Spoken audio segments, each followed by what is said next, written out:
धन धन सतगुरु तेरा ही आसरा। आप देख रहे हैं फेथ वर्सेस वर्डिक्ट। मैं डॉक्टर मोहित इंसान, परम पूजनीय संत डॉक्टर गुरमीत राम रहीम सिंह जी इंसान के अनुयायी, उनकी सोच सच्चाई, डेरा सच्चा सौदा की सच्चाई इस प्रोग्राम के माध्यम से आप जानते, समझते व परखते हैं। तो आज के इस लाइव सेशन में आपका बहुत बहुत स्वागत है। सासंग जी, एक मसला है ये बरगाड़ी बेअदबी कांड, और अभी कल परसों से आपने देखा होगा एक संदीप बरेटा नाम से किसी शख्स को गिरफ्तार किया गया। उसके बाद तमाम अखबारों, मीडिया हाउस में सब जगह उसकी तस्वीर चलाई गई, लेकिन साथ साथ हमने आपको ये दिखाया कि ये गलत व्यक्ति को गिरफ्तार किया गया, निर्दोष आदमी है और इसके पीछे अच्छा खासा एक प्लान चल रहा है। इसको लेके हम एक एंटिसिपेशंस पिछले 3-4 दिन से जारी कर रहे थे और ये एविडेंट हो भी गई, इतनी जल्दी हो गई, ये एक्सपेक्टेड नहीं था, लेकिन ये चीज़ें हुई हैं और अभी आपके सबके सामने हैं। अभी क्या कि पंजाब के लोगों को तो बहुत सारी चीज़ें ऑलरेडी पता हैं, हरियाणा या यूपी, राजस्थान के लोग जो साथ संगत के जुड़े हैं उनको ये सारे मसले इतने समझ में नहीं आते हैं। अब मोटे तौर पे हम समझें कि बरगाड़ी मसला है क्या, और ये इतना कितना हाईलाइटेड केस है। भी तमाम अखबारों ने, सब ने फ्रंट पेज पे इतना हाईलाइट करके सब कुछ छाप दिया, और अचानक से आज पुलिस ने वेरिफिकेशन में पाया भी आदमी गलत है और उसके बाद सब कैंसिल हो गया। भी ऐसा क्या है इस मसले में, और इतना कितना हवा दी गई है इस मसले को, क्यों दी जाती है। तो ये सारी चीज़ हम आज मोटे मोटे तौर पे समझने की कोशिश करते हैं।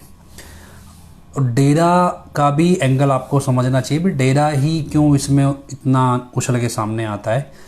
असल में क्या है कि 4-5 घटनाएं एक साथ हुई पंजाब में, और 2015 में जून से लेके अक्टूबर तक के बीच में घटनाएं होती हैं। जून में घटना होती है भी एक श्री गुरु ग्रंथ साहब, जो जैसे बाइबल, गीता, कुरान होती है, ऐसे सिखों में एक श्री गुरु ग्रंथ साहिब भी होता है, मतलब एक ग्रंथ है, वो उसे गुरु मानते हैं। तो ऐसे जून में एक उसकी कॉपी जो थी एक गुरुद्वारा से चोरी हो गई, गुरु ग्रंथ साहिब की। उसके बाद करीब सितंबर अक्टूबर में किसी ने पोस्टर्स लगा दिए गांव के अंदर, भी ये हमने तुम्हारा गुरु चुरा लिया है। एक्चुअल में वो गुरु ग्रंथ साहिब को एक्चुअल गुरु मान के चलते हैं उस ग्रंथ को।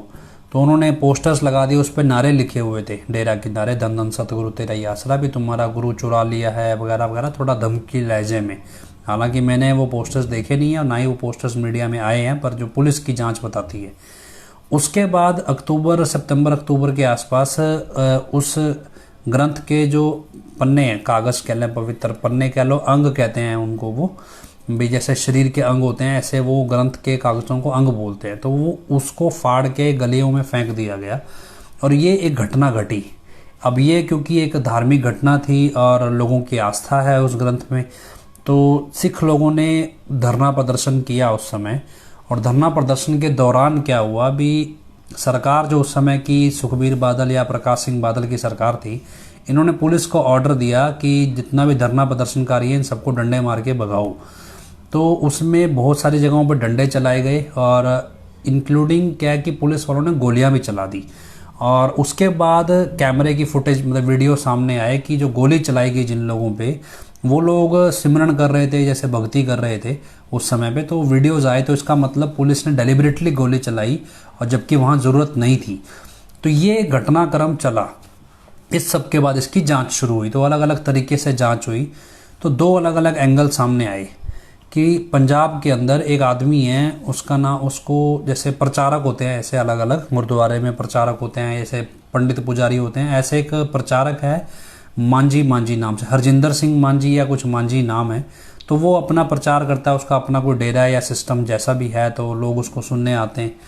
तो एक घटना सामने आई भी, हरजिंदर सिंह मांझी के कोई ऐसे सभा लगी हुई थी, तो वहाँ पे कुछ सत्संगी बहनों ने या भाइयों ने लॉकेट, हम पहनते ना इंसान का लॉकेट, ये इंसान का लॉकेट उतार के फेंक दिया कई लोगों ने। और इस घटना से मतलब डेरे के प्रेमियों को ठेस पहुंची, और इस घटना का बदला लेने के लिए उन्होंने ये ग्रंथ वाला एपिसोड किया, ये पुलिस की जांच कहती है।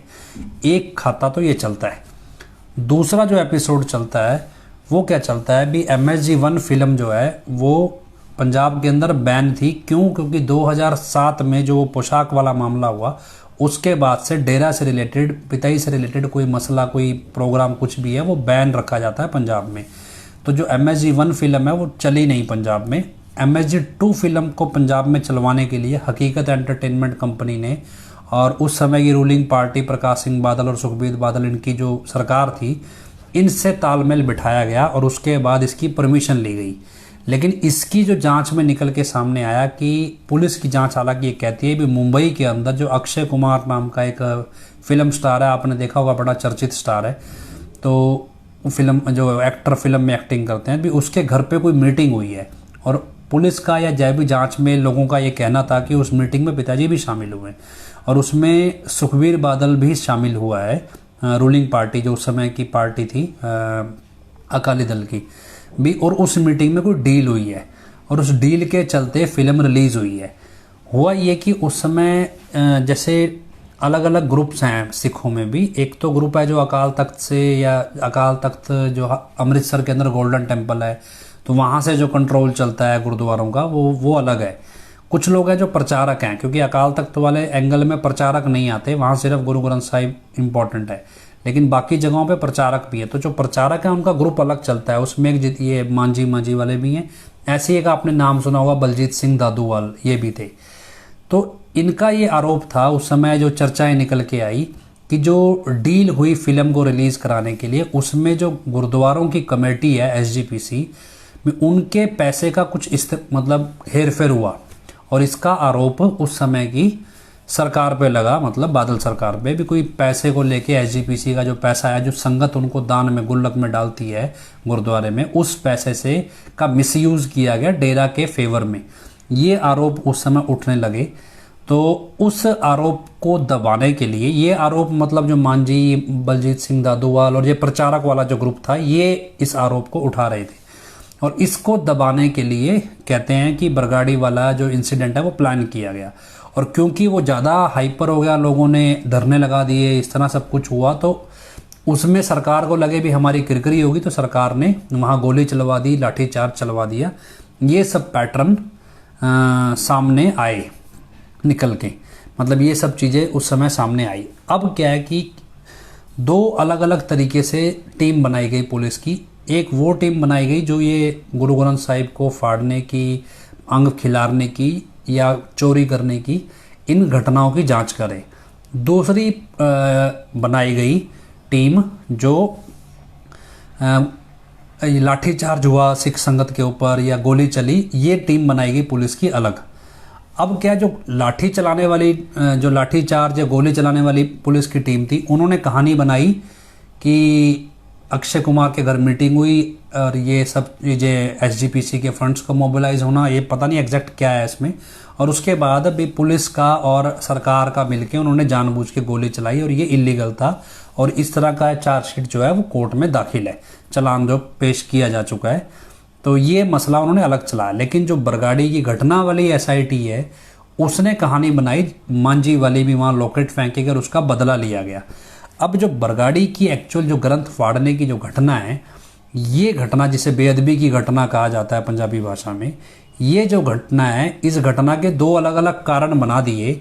और ऐसे में जो सिख संगत कह लो या आम जनता कह लो या कानून के जानकार, ये कन्फ्यूज्ड हैं भी आखिर एक्चुअल घटना कौन सी है, भी ये सारा सिस्टम बैठा कैसे, भी ये अलग अलग घटना है कि एक ही घटना है, भी हुआ क्या। और इसमें क्या, जब जांच चलने लगी तो जिस गुरुद्वारे से वो ग्रंथ चोरी हुआ था, उस गुरुद्वारे के बिल्कुल सामने एक सत्संगी की दुकान थी। और जब ये जांच शुरू हुई तो कहते हैं कि उस सत्संगी को मालूम था कि ये ग्रंथ कैसे चोरी हुआ, किसने चोरी किया।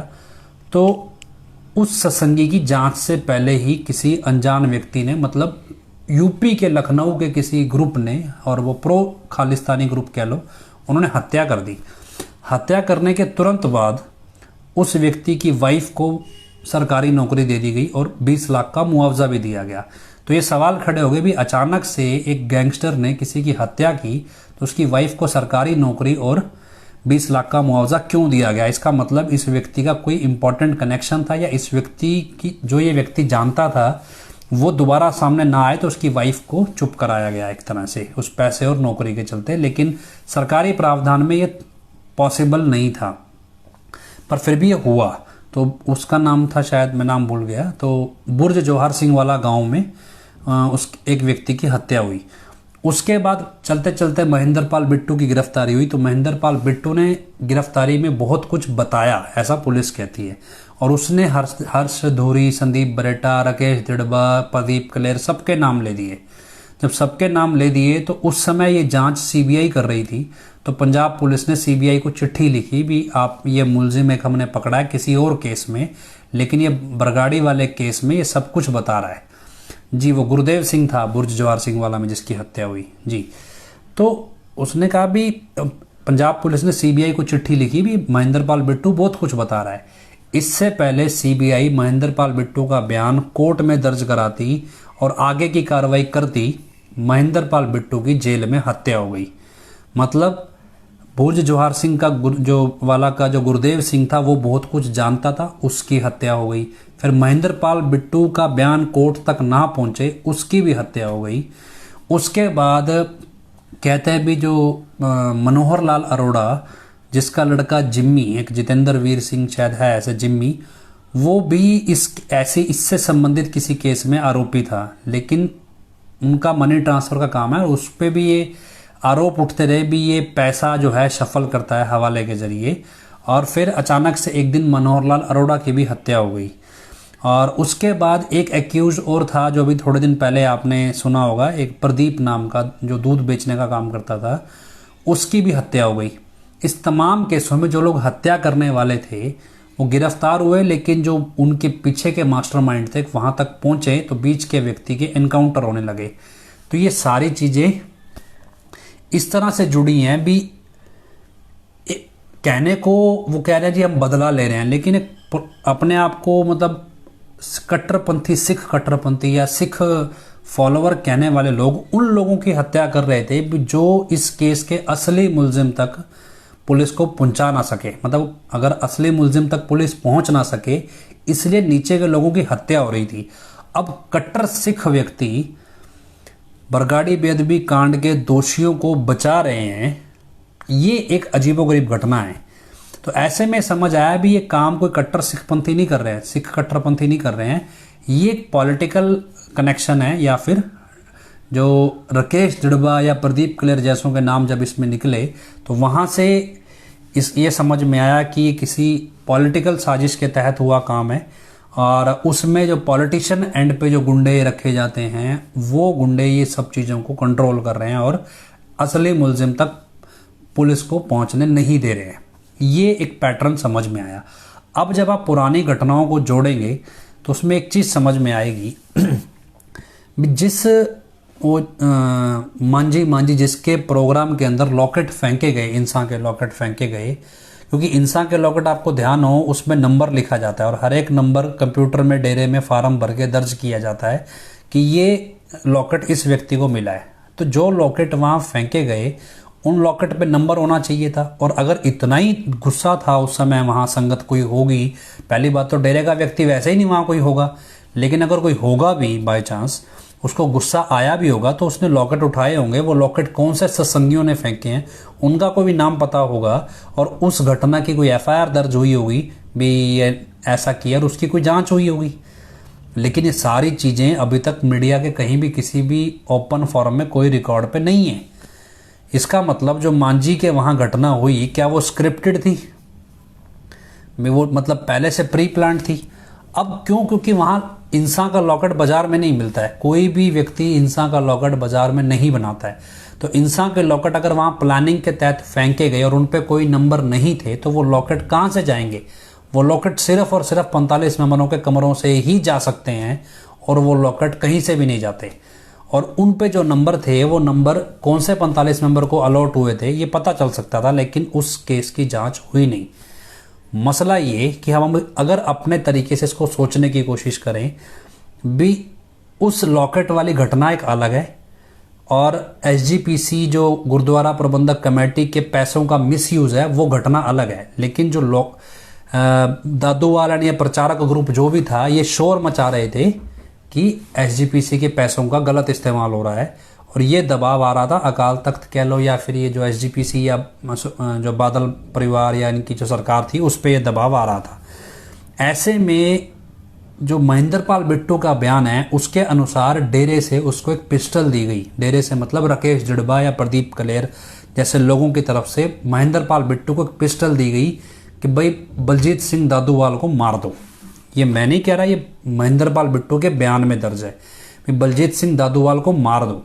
लेकिन क्या हुआ, जिन लोगों को बलजीत सिंह दादूवाल को मारना था उन्होंने कहते हैं कि विरोध कर दिया। भी बलजीत सिंह दादूवाल का क्या प्रॉब्लम है? उनको तो ये कहा गया भी बलजीत सिंह दादूवाल फिल्म नहीं चलने दे रहा है, जो मतलब हमारी उड़ती उड़ती खबरें सुनने को आती हैं। लेकिन मारने वाले लोगों ने मना कर दिया भी बलजीत सिंह दादूवाल से कोई दुश्मनी ही नहीं है, फिल्म तो सरकार नहीं चलने दे रही है, उसमें बलजीत सिंह दादूवाल का क्या रोल है? तो लोगों ने जिसने को भी उसको उकसाया होगा मारने के लिए, उन्होंने बलजीत सिंह दादूवाल को मारने से मना कर दिया। ऐसे में वो पिस्टल उसने वापस कर दी। ये बयान जो है, ये बयान दर्ज है बिट्टू के बयान में, और उसमें राकेश जिड़बा का नाम भी खुले तौर पे दर्ज है।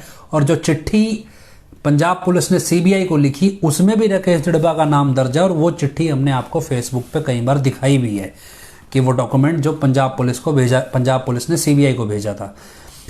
अब इस तमाम केस में क्या हुआ, अभी सीबीआई ने या कह लो पंजाब पुलिस ने राकेश जिड़बा को बाहर कर दिया। अब राकेश जिड़बा को बाहर करना अपने आप में आश्चर्यजनक है। भी राकेश जिड़बा पे इतनी मेहरबान पंजाब पुलिस और सीबीआई क्यों है, और वो जांच का हिस्सा क्यों नहीं है? अब इस सारे मसले में जो 3 लोग हैं, संदीप बरेटा, हर्ष दूरी और प्रदीप कलेर, ये तीनों फरार, क्योंकि ये तीनों यूथ वेलफेयर फेडरेशन की कमेटी है। एक तरह से यूथ वेलफेयर फेडरेशन जो संस्था बनाई उस संस्था की कमेटी है। उस कमेटी में मेन प्रदीप कलेर था, हर्ष दूरी पंजाब के एंगल से था, और संदीप बरेटा एक तरह से इनका मुंशी था। मतलब ये संदीप बरेटा संगत से डीलिंग नहीं करता था, ये तो एक तरह से इनके कागज वगैरह संभालने के लिए या कह लो इनके साथ रहता था। भी सामान सुमून मुंशी जैसे रखते हैं ना, ऐसे एक मुंशी की तरह रखा हुआ व्यक्ति है। अब जब हम जैसे हमारी फेथ वर्सेस वर्डिक्ट की टीम जब ये एनालाइज करती है सारी सिचुएशन, अलग अलग इवेंट्स, तो हम ये बात कंक्लूड करते हैं अपनी चार्टिंग में भी अगर एडम ब्लॉक को इन सारे केसों से बचना है तो उनके पास सबसे कमजोर कड़ी अगर कोई है तो वो संदीप बरेटा है, क्योंकि संदीप बरेटा कोई भी डीलिंग में शामिल कभी होता नहीं था, ये सिर्फ सामान संभालने वाला बंदा था। ऐसे में भी एडम ब्लॉक ये पूरी कोशिश करेगा भी संदीप बरेटा को मुख्य साजिशकर्ता दिखा दिया जाए, जिससे बाकी लोगों को बचाया जा सके। और संदीप बरेटा के एंगल पे अगर काम हो जाए, संदीप बरेटा का इनकाउंटर हो जाए, कुछ हो जाए, तो ये चीज़ें बचनी बहुत आसान है। अब ऐसे में कोई व्यक्ति कभी ये नहीं कहेगा भी संदीप बरेटा का कोई रोल है ही नहीं। आप देखो जो कल न्यूज़ आई, न्यूज़ में सिर्फ इतना आया भी संदीप बरेटा नाम का एक व्यक्ति है, मुलजिम है, जिसको डिटेन किया गया एयरपोर्ट पे सस्पेक्टेड। लेकिन मीडिया के अंदर जो हेडलाइंस बनी वो क्या बनी कि मुख्य साजिशकर्ता पकड़ा गया। अब ये मुख्य साजिशकर्ता की हेडलाइंस किसने दी? ये चीज ही प्लानिंग है, कॉन्स्पिरेसी है, जिसे हम साजिश कह देते हैं। भी एक आदमी को सस्पेक्टेड है, उसको डिटेन किया गया, पंजाब पुलिस को जाके उसे वेरीफाई करना था, लेकिन उसकी फोटो भी सर्कुलेट कर दी गई मीडिया के अंदर। मतलब पुलिस को बाद में फोटो मिल रही है, मीडिया में पहले आ रही है। इसका मतलब क्या ये स्क्रिप्ट पहले से तय थी? क्योंकि आपने कभी देखा हो जब पुलिस किसी फ्रेश मुलजिम को पकड़ती है तो वो चेहरे पे काला कपड़ा ढक देती है, वो ऐसे मीडिया में फोटो वायरल नहीं करती है, पुलिस चाहे साथ में भी खड़ी हो। लेकिन उस व्यक्ति की फोटो सारे अखबारों में चल गई। तो इस सब में इसका मतलब ये पूरे प्लानिंग के साथ हुआ भी एक गलत आदमी को पकड़वाना था, और हो सकता है भी उसका रास्ते में इनकाउंटर हो जाए, कुछ ऐसे कोई स्क्रिप्ट। क्योंकि आजकल तो आपने देखा ही होगा भी विकास दुबे किसी को भी बनाया जा सकता है। तो हमारे तक ये खबर पहुंचे, हमने कहा अभी निर्दोष आदमी फंसवा देंगे तो कुछ, क्योंकि उसको थोड़ा ही पता है भी कितना सेंसिटिव मैटर है जिसको डिटेन किया गया है। तो उसके साथ कोई भी घटना घटती तो हम इसलिए हमने शोर मचाया कि ये व्यक्ति गलत पकड़ा गया है और ये व्यक्ति बिना मतलब मारा जाएगा, इतना काबिल इंजीनियर है किसी कंपनी का। तो खैर ये सारी चीज़ हुई। अब इस सारे मसले में आप ये समझ के देखो भी हम किस दिशा में हैं। अब हम किस दिशा में हैं? एडम ब्लॉक कह रहा है, एडम ब्लॉक तो कुछ कह ही नहीं रहा है। अब इस सारे मसले में एडम ब्लॉक का कोई स्टेटमेंट है? कोई स्टेटमेंट नहीं है। झूठ चलाया पूरे मीडिया में। तो किसने प्लान किया? पुलिस ने वेरिफिकेशन की नहीं, उसके पहले ही मीडिया ने डिसीजन दे दिया भी मुख्य साजिशकर्ता पकड़ा गया, और दादूवाल एंड पार्टी जो भी इनका गिरोह है, इस सब ने अपना अपना स्टेटमेंट देना शुरू कर दिया। इस सारे मसले में जो आदमी बेचारा पकड़ा गया वो तो बदनाम हो गया बिना मतलब ही, और रिस्क पे आ गया, सब कुछ हो गया, उसकी लाइफ रिस्क पे आ गई। पर असली मुद्दा क्या है? क्या कभी पता चलेगा कि वो मांझी वाले उसमें जांच में हुआ क्या? महेंद्र पाल बिट्टू को जो पिस्टल दी गई, वो पिस्टल कहाँ गई? राकेश जड़बा को जांच से बाहर क्यों रखा गया है? और इस सब के बाद हजूर पिताजी के साथ हुए सवाल जवाब को लेकर भी एसआईटी ने वो सवाल मीडिया में निकाल दिए। क्यों निकाले, ये भी अपने आप में एक पार्ट है। एक्चुअल में जब एसआईटी जेल गई है, वो जेल में हम कहते हैं भी जो पैरोल पे व्यक्ति है वो नकली है, लेकिन एसआईटी जिस बंदे से पूछताछ करके आई है वो बंदा भी नकली है, वो भी हजूर पिताजी से पूछताछ करके नहीं आई। कारण इसलिए बता देते हैं आपको कि जो हमारी जानकारी में ये था कि पिताजी की जो दाढ़ी और सिर के बाल है वो काफ़ी हद तक सफ़ेद हुए हैं, 40-50% कह सकते हैं भी वो सफ़ेद हुए हैं। लेकिन पुलिस का ये कहना था कि हजूर पिताजी से जब वो पूछताछ करके आए तो वहाँ 5 वकील मौजूद थे और साथ में, और वो नज़दीक बैठ के पूछताछ नहीं हुई, थोड़ा दूर बैठ के पूछताछ हुई। और उसके बाद उन्होंने ये भी बोला कि पूछताछ में किसी भी तरह का कोऑपरेशन नहीं मिला, मतलब जो भागीदारी ढंग से हुई नहीं। और इस सब में उन्होंने सवाल जवाब को बाहर भी कर दिया। ऐसे में सबसे इम्पोर्टेंट सवाल ये खड़ा हुआ है कि जब पिताजी के द्वारा दिए गए जवाबों में दर्शन प्रधान को पिताजी का पीए दिखाया गया, और ये चीज़ इसलिए गलत है क्योंकि दर्शन प्रधान पिताजी का पीए कभी रहा ही नहीं। पिताजी का पीए 2013 तक राकेश जड़बा था, और 2013 के बाद गुरलीन, जो राकेश बुक स्टॉल वाला जिसे कहते हैं, गुरलीन नाम का व्यक्ति पिताजी का पीए रहा, लेकिन दर्शन प्रधान कभी पीए रहा ही नहीं। ऐसे में दर्शन प्रधान क्योंकि मर चुका है, इसलिए सारा मामला दर्शन प्रधान के खाते में डाल के चैप्टर क्लोज कर दिया। और कौन सा मामला डाला दर्शन प्रधान के खाते में, ये और भी आपको जानना जरूरी है। 2007 में जब सिख संस्था जो अकाल तख्त है उसने ये ऐलान कर दिया भी डेरा के लोगों का और डेरा का बहिष्कार किया जाता है सिख संगत के द्वारा। हालांकि सिख संगत ने तो किया नहीं, पर अकाल तख्त ने स्वयंभू अपने आप को सिख संगत मान के बहिष्कार का ऐलान कर दिया।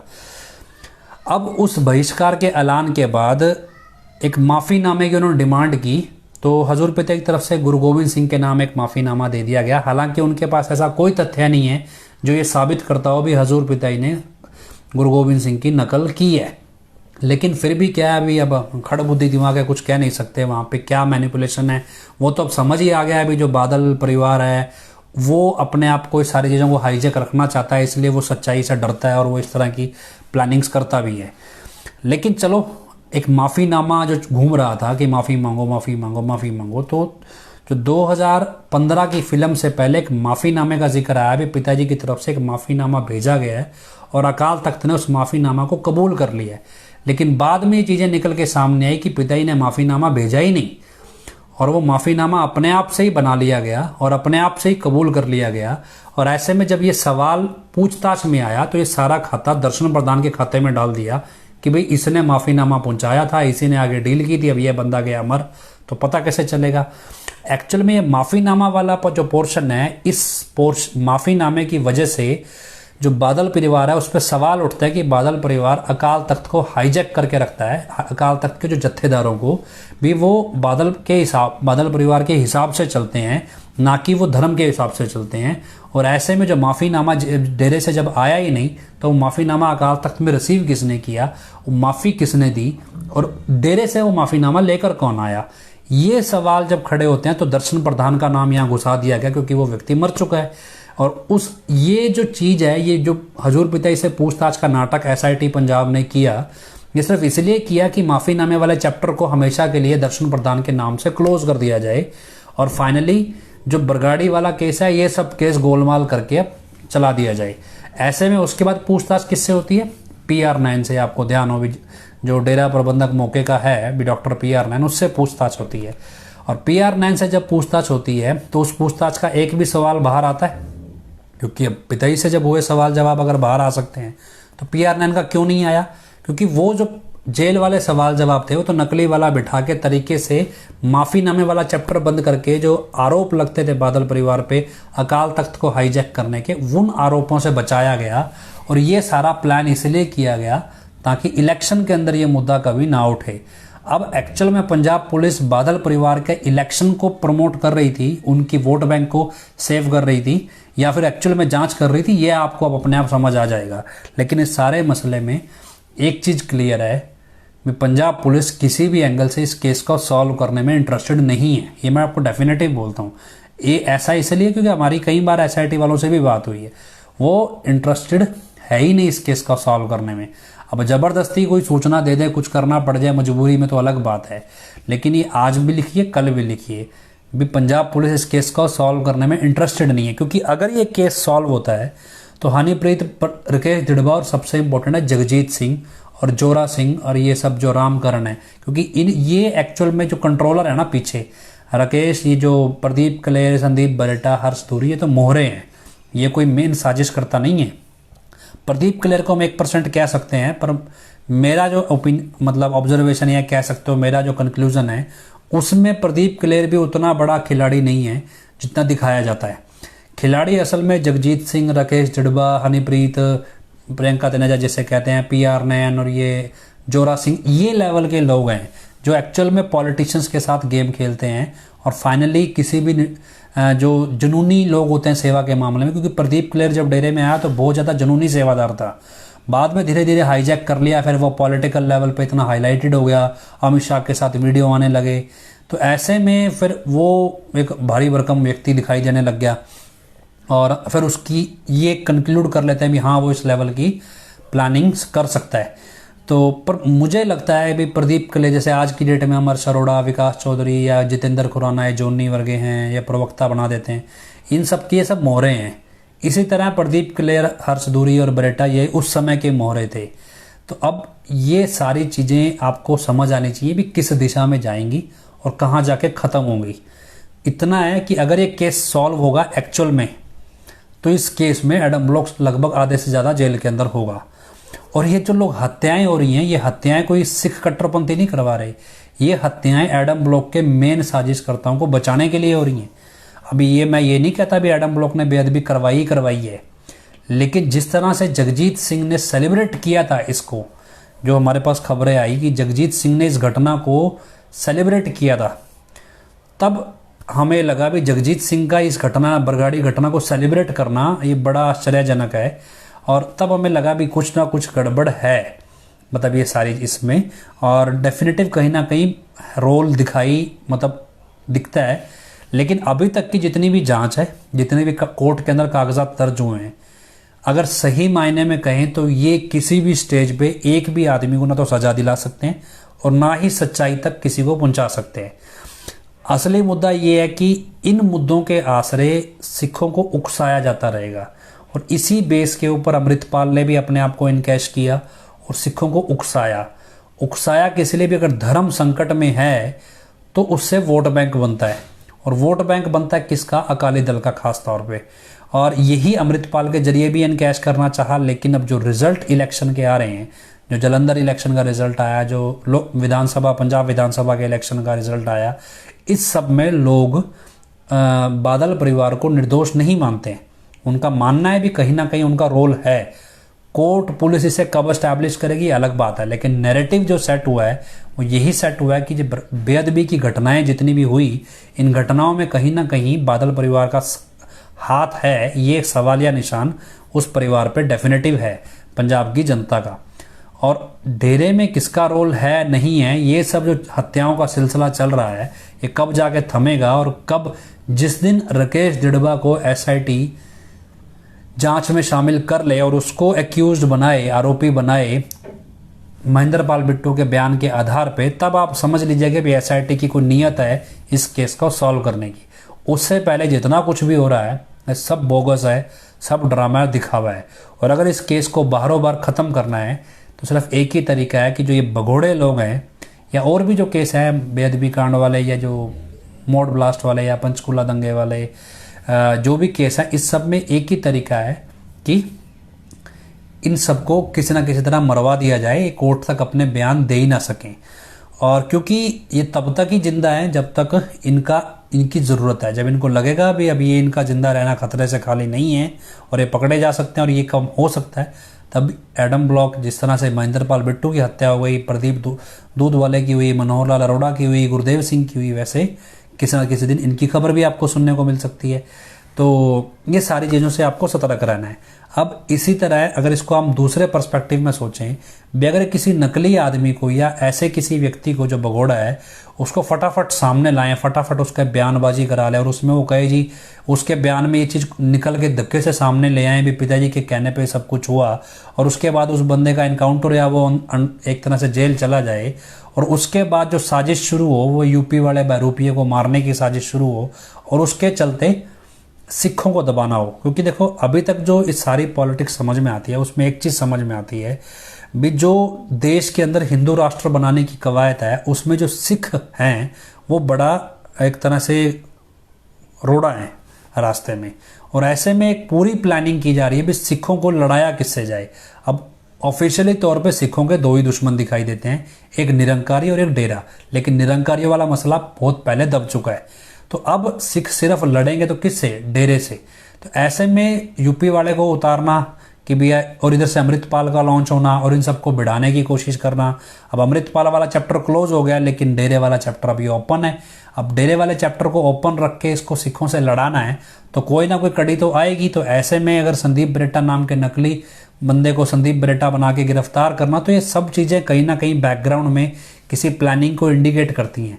मैंने आपको बहुत बार बोला है भी, जो यूपी वाले के पास आखिरी 30 दिन की पैरोल बाकी है वो कब शुरू होगी, कब खत्म होगी और उसमें क्या क्या घटनाक्रम होगा, वो इस सारी प्लानिंग को डिफाइन करेगा। क्योंकि अब जिस स्केल की प्लानिंग एडम ब्लॉक कर रहा है जी, अब हम यूपी वाला ओरिजिनल फॉर्म में पिताजी आएंगे जी, ये ड्रामा चल रहा है जी, अब वो एडम ब्लॉक को डांट भी लगाया करेंगे, अब वो फेथ वर्सेस वर्डिक्ट को भी कहेंगे जी तो हमारे बच्चे हैं। मतलब एक तरह से वो हमें भी अपने इस प्लान में शामिल करके दिखाना चाहते हैं कि मीडिया में दिखा के देखो जी, ताकि हमारी क्रेडिबिलिटी भी खराब हो जाए और ये लगे भी सभी एक ही थाली के चट्टे बट्टे हैं। लेकिन क्या है कि ये सारी कैलकुलेशन हमें अब समझ आती है कि किस तरह से ये कैलकुलेशन एडम ब्लॉक का प्लान कर रहा है भी, फेथ वर्सेस वर्डिक्ट को डेरे का ही एक हिस्सा दिखा दिया जाए और उसके बाद लोगों को लगे भी इनकी क्रेडिबिलिटी नहीं है। और यूपी वाला अब जो आएगा वो उसको वो इस तरह से, क्योंकि पिताजी कभी एडम ब्लॉक की फालतू तारीफ नहीं करते थे, वो उनको तो डांटते रहते थे क्योंकि वो गलतियां इतनी करते थे। अब इनको लगता है भी यूपी वाला ने कुछ ज़्यादा तारीफ कर दी। ऐसे में अब क्या है भी, यूपी वाले को कहो भी एडम ब्लॉक को थोड़ी डांट फटकार भी लगाए, किसी की ड्यूटियां भी बदल दे। मतलब एक तरह से इस कॉन्सेप्ट पे एडम ब्लॉक काम कर रहा है कि पहले मस्तानी मौज काम करती थी, सतनामी मौज काम करती है, अब हजूर पिताजी की मौज काम करेगी और नए तरीके से अपने ही पैटर्न पे काम करेगी। और उसके बाद नए पूरे सेटअप को नया एक तरह से रीस्ट्रक्चर रिजुविनेट करेंगे, जिससे लोगों को लगे बिल्कुल नए पैटर्न पे डेरा फ्लैश हुआ है नए तरीके से और अब बढ़िया तरक्की करेगा। और जो भी सब था, ये सब परीक्षा थी, ये सब ड्रामा था, परखने के लिए था, और ये सब अब खत्म हो चुका है। तो मतलब ये है कि एडम ब्लॉक सबकॉन्शियसली ये डिसाइड मान रहा है सबके सामने कि भाई ये जो हुआ ये नौटंकी थी पैरोल पे जो अब तक चलता आ रहा था। अब ये नहीं मानने को तैयार है भी ये बंदा ही नकली है। तो खैर समय है, आने वाले टाइम में इतना कुछ सामने आ रहा था वो भी सामने आएगा। तो खैर आज की जानकारी जो भी थी इस केस से संबंधित, जो कल से मसला खड़ा हुआ, और ये सब आपको समझना जरूरी था और पता होना चाहिए भी क्या चल रहा है और क्यों ये इतना सेंसिटिव है। क्योंकि इसके जरिए बहुत सारे इलेक्शन घूमेंगे, चुनाव घूमते हैं, और बहुत सारे नेताओं की और उनके हजारों करोड़ की प्रॉपर्टियों की किस्मत तय होती है और एडम ब्लॉक की भी किस्मत तय होनी है। इसलिए ये मामला मीडिया में इतना हाईलाइट होता है। तो खैर इजाज़त दीजिए, उम्मीद करते हैं आपको जो समझ आना होगा वो समझ आ चुका होगा, और हम उम्मीद करते हैं, प्रार्थना करते हैं सच्चाई सामने आए, अमन शांति हो, भाईचारा हो, सब आपस में प्रेम से रहें, जितनी बुराई है, ठगी बेईमानी जो भी है सब खत्म हो। तो इस प्रार्थना के साथ हम हजूर पिताजी को प्रार्थना करते हैं भी सच्चाई सामने आए और सब आप मिलकर नारा लगाएं, धन धन सतगुरु तेरा ही आसरा। आखिरी में प्रार्थना अरदास बोलते हैं, आपने सबने मिलकर बोलना है, धन धन सतगुरु तेरा ही आसरा, हे मालिक तुझे लाज है, अब बहुत हो गया, तू दया मेर रहमत कर, तेरे प्यार मोहब्बत के राह में हमें कोई दुख तकलीफ़ ना आए, तो ऐसी रहमत बख्श वह सबको सुमति दे, सुमति किस तरह से देनी है यह तो सब जानता है, जिसको जैसे देनी है वैसी दे वो तेरी मर्जी। धन धन सतगुरु तेरा ही आस।